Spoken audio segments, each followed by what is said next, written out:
Good afternoon to all. I'm Jeannie from the Ministry of Health of Singapore. I work for the Public Health Intelligence branch, where we try to interface data together with human intelligence. The presentation that I'll be making today would be on our experience on using social networking sites in the surveillance of avian influenza H7N9 outbreak in year 2013. Well, as we know, with globalization, we are increased vulnerability to public health threats like avian influenza or even novel coronaviruses. So what we try to do is to preempt or mitigate this threat by systematic horizon scanning as well as risk assessment. Now, this is supposed to be actually a video showing the spatial temporal distribution of the H7N9 cases in China, but suffice to say that the tempo of the outbreak was noted to be very rapid and cases spread quickly from the initial 2 provinces in China to other parts in southeastern part of China.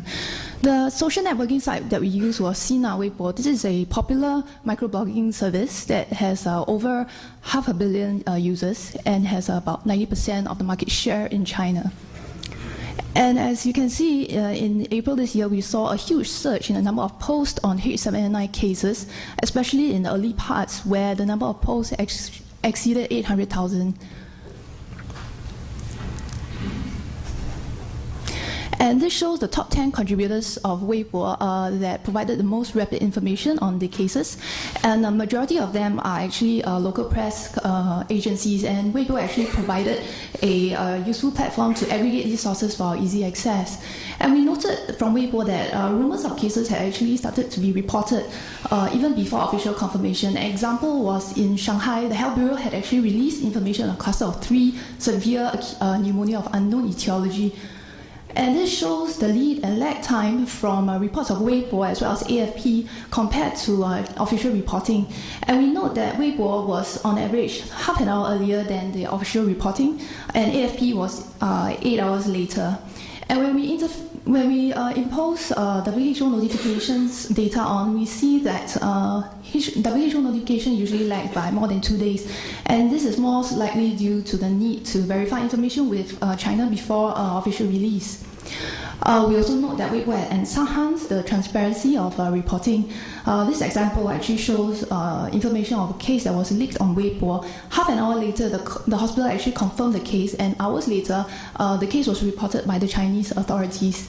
We could also carry out real-time monitoring of information through Weibo, which provided real-time feeds on information on press conferences carried out by WHO in China. And we had first-hand information even before official transcripts and translation were available to the community. Weibo was also useful to us in that we were able to supplement official reports with epidemiological information on Weibo. Information such as family contacts, exposure history, as well as situation updates were available on the Weibo site itself. The platform also facilitated a crowdsourced disease surveillance network. For example, there were reports of dead sparrows in the community in Nanjing, and this had prompted rapid actions by the local health authorities, who cleaned up the premises and sent the sparrows for testing. We also note that the Chinese government had used Weibo to communicate very actively with the public. They had conducted several Ask the Expert sessions, whereby experts actually addressed the concerns and queries of the public. They also initiated surveys to actually try to find out more about the knowledge, attitude, practices, and concerns.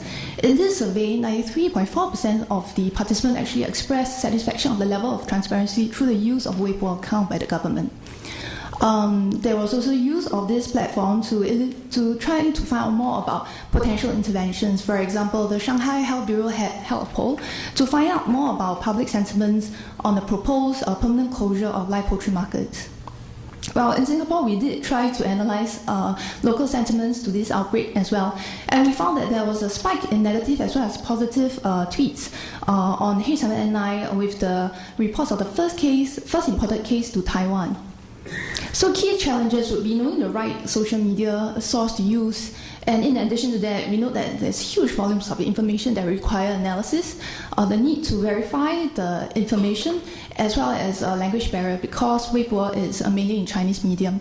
Nonetheless, our experience with Weibo was great. It provided us with a comprehensive database of case information and allowed us to study the epidemiology of the outbreak as it evolved rapidly in China. We do see opportunities as we see social media as being increasingly used as a less formal platform for rapid release of critical information. It is supported by a global community that is expanding by the day and could be enhanced with audio-visual data. And we feel that it is a good complement to the mainstream surveillance system. I'd like to acknowledge my colleagues from A-Star as well as Ministry of Health Singapore, particularly Dr. Emma Zhang, without whom this presentation would not have been possible. Thank you.